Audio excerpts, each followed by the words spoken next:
Fundação Biblioteca Nacional, Praça da Cinelândia, centro do Rio de Janeiro.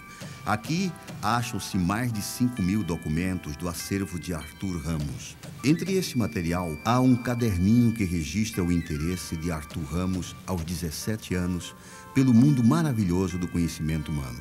Neste acervo consta também a carta que Sigmund Freud escreveu para Arthur Ramos, de Viena, em 11 de março de 1928. Nela, o pai da psicanálise elogia a tese primitivo e loucura.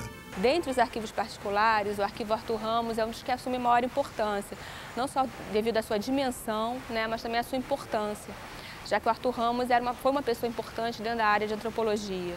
Nós, então, iniciamos o projeto de conclusão da revisão do inventário, tratamento das fotografias da coleção e fizemos também aqui na divisão de manuscritos um seminário sobre o Arthur Ramos, em convênio com a Universidade Federal do Rio de Janeiro.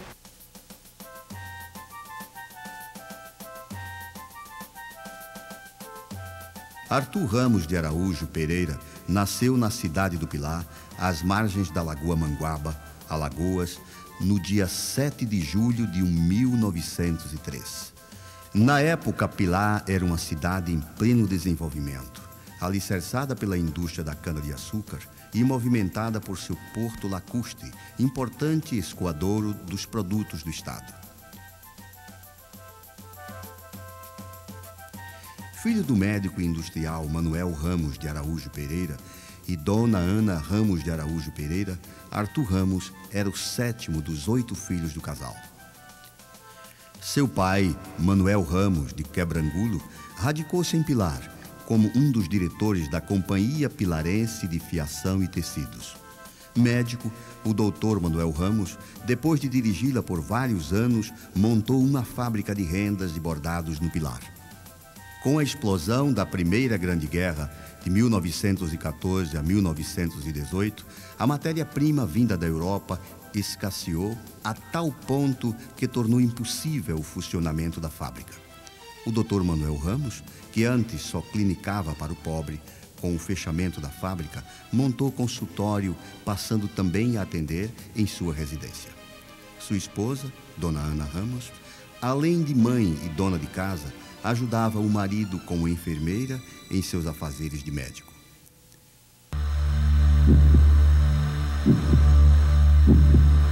Arthur Ramos, desde criança, foi influenciado por esse ambiente propício ao homem de cultura. Herda da família o gosto pela preservação da memória social, colecionando documentos, correspondências, fotos, partituras musicais, panfletos, denunciando escândalos políticos da época. Enfurnado nessa biblioteca, o adolescente precoce Arthur Ramos começa a fazer suas primeiras investigações e estudos sobre o conhecimento humano. Estudava, além do francês, que era a língua da moda, o alemão e o inglês, influenciado por seu pai, o que facilitou suas correspondências com Freud.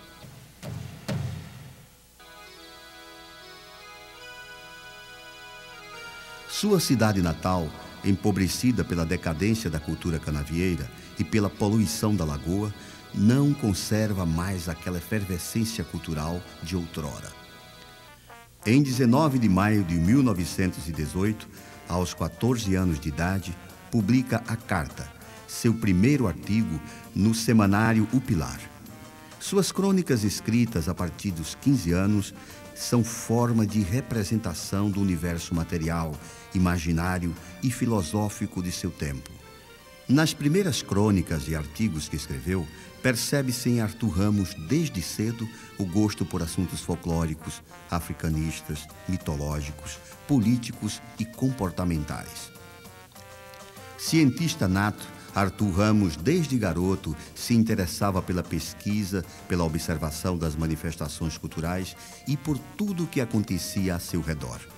Depois de ter feito o curso primário no Pilar, Arthur Ramos vem morar em Maceió, onde inicia o curso secundário no Instituto Maceioense.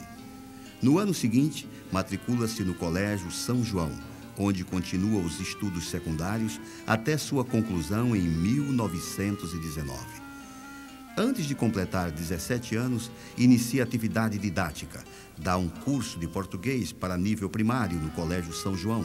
Em Maceió, foi preparado para os exames de ingresso na Faculdade de Medicina da Bahia pelo professor Faustino Magalhães da Silveira, pai de sua grande amiga, a psiquiatra alagoana Nise da Silveira. Os dois entraram na faculdade e iniciaram a vida acadêmica estudando os princípios da psicologia, da psiquiatria e da psicanálise. Em 1921, matricula-se na Faculdade de Medicina da Bahia. Inicia sua colaboração literária nos jornais de Maceió. No ano seguinte, publica os primeiros trabalhos sobre folclore e assuntos afro-brasileiros.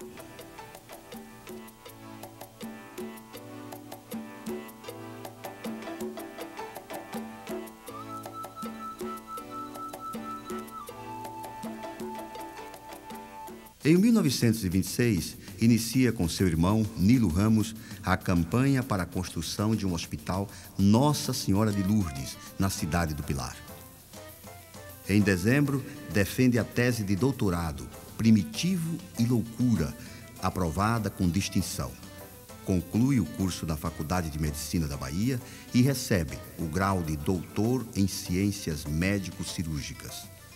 Em 1927, é laureado com o prêmio Alfredo Brito, da Faculdade de Medicina da Bahia. Em 1º de setembro de 28, é nomeado médico legista do Serviço Médico Legal, Instituto Nina Rodrigues. Aqui ele tornou-se um brilhante estudante, tornou-se um estudioso, particularmente da cultura negra, influenciado pelo seu mestre Estácio de Lima, também alagoano como ele, que foi o continuador, segundo sucessor de Nina Rodrigues na cadeira de Medicina Legal. Arthur Ramos, através da Medicina Legal, alcançou a psiquiatria, considerado o melhor dos estudantes do seu tempo, tornou-se em seguida livre docente através de um brilhante concurso e, sob a influência da Escola Médico Legal da Bahia, desenvolveu estudos relacionados à psicanálise, à psicopatologia forense, e aqui ele encetou os seus primeiros grandes trabalhos sobre o negro no Brasil. Ele buscava a identidade nacional, onde existiria, como existe, o relacionamento das três culturas, a cultura europeia, a cultura indígena e a cultura africana, fazendo com que fossem ressaltados os aspectos positivos, culturais, da presença do negro no Brasil.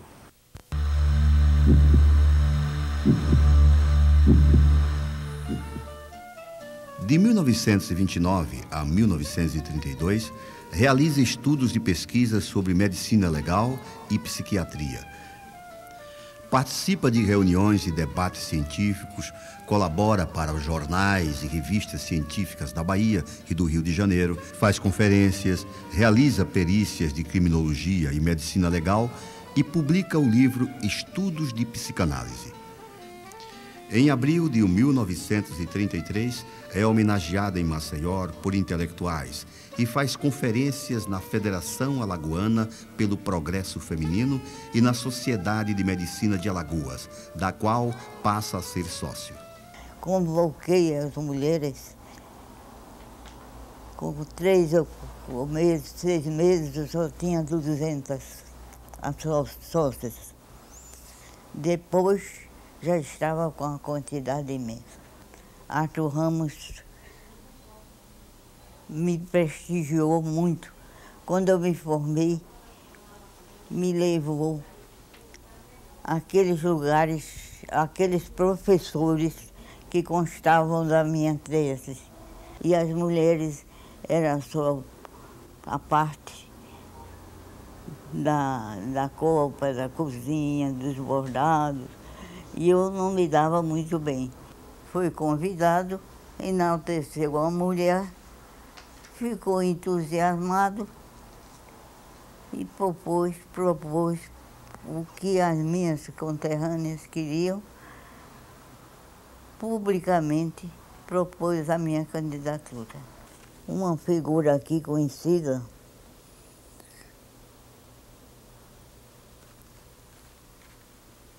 entrava e cortou-lhe os vencimentos.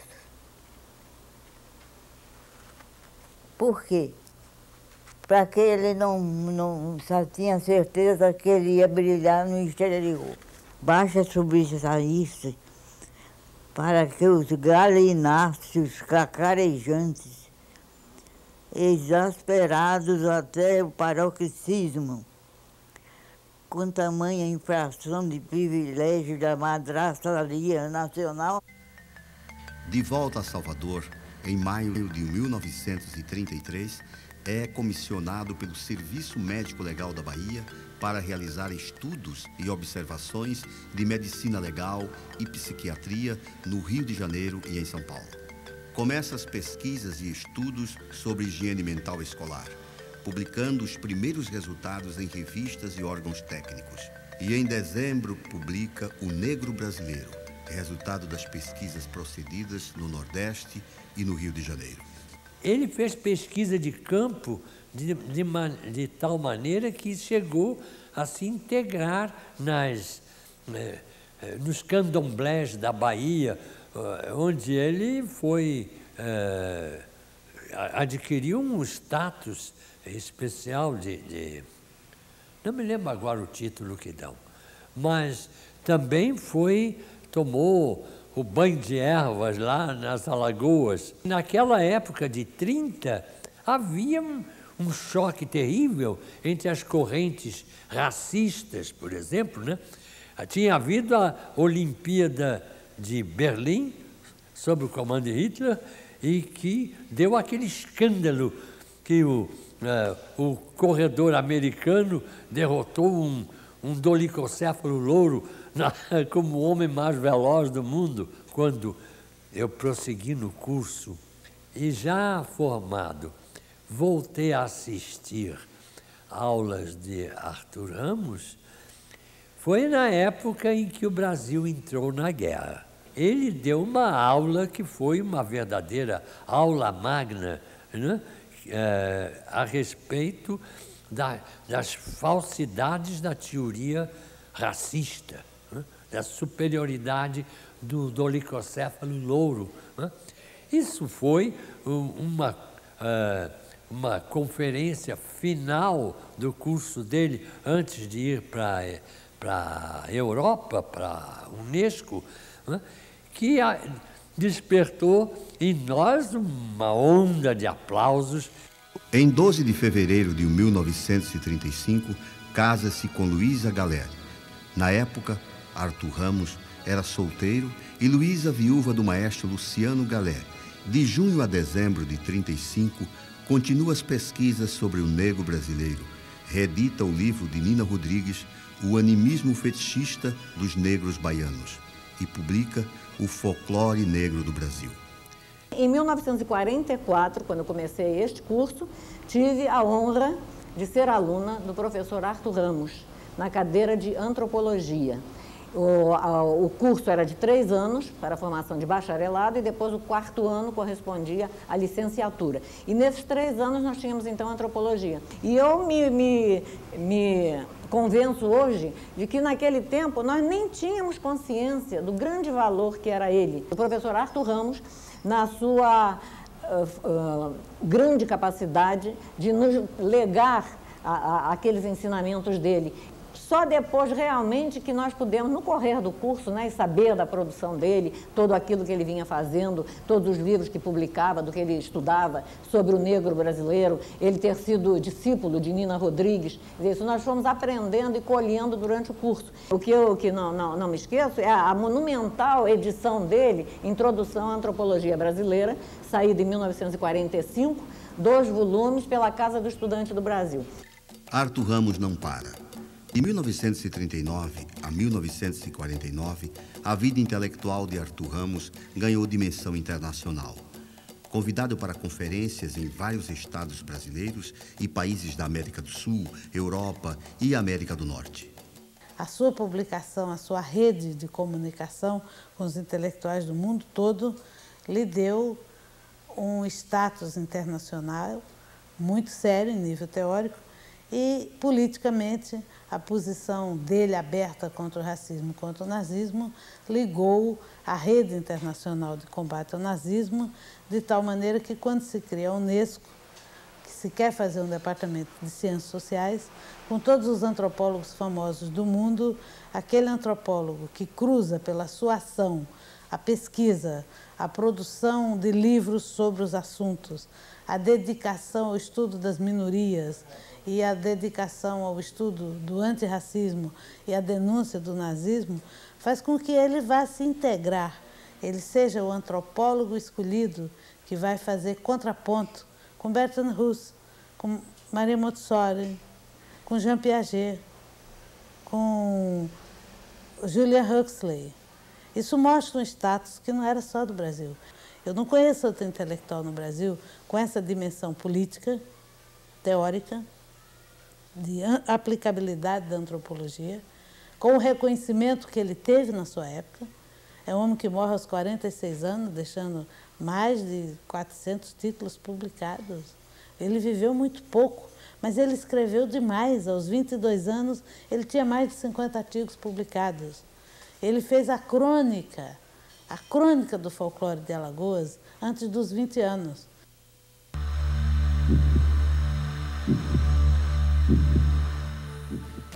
Suas obras, artigos e conferências ganharam repercussão internacional.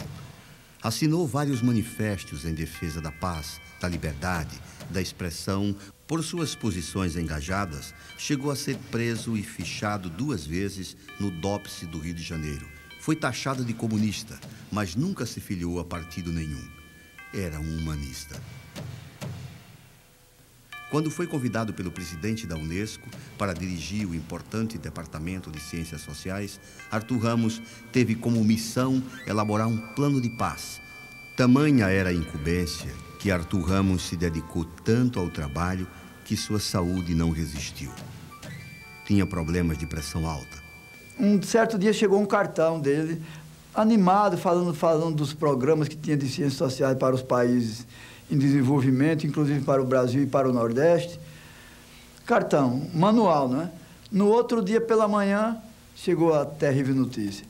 Ao lado da mulher, Luísa morreu em Paris, no dia 31 de outubro de 1949, aos 46 anos. Seu corpo foi trazido para o Brasil, enterrado no Rio de Janeiro. Sua morte repentina foi notícia em vários jornais internacionais e surpreendeu o mundo intelectual, que lhe rendeu homenagem de várias formas durante mais de um mês. Gostaria de morrer no Brasil, como escreve 1 semana antes para sua assistente, Dona Marina São Paulo de Vasconcelos. O frio aumenta, a pressão sobe. Gostaria que a caldeira arrebentasse no Brasil.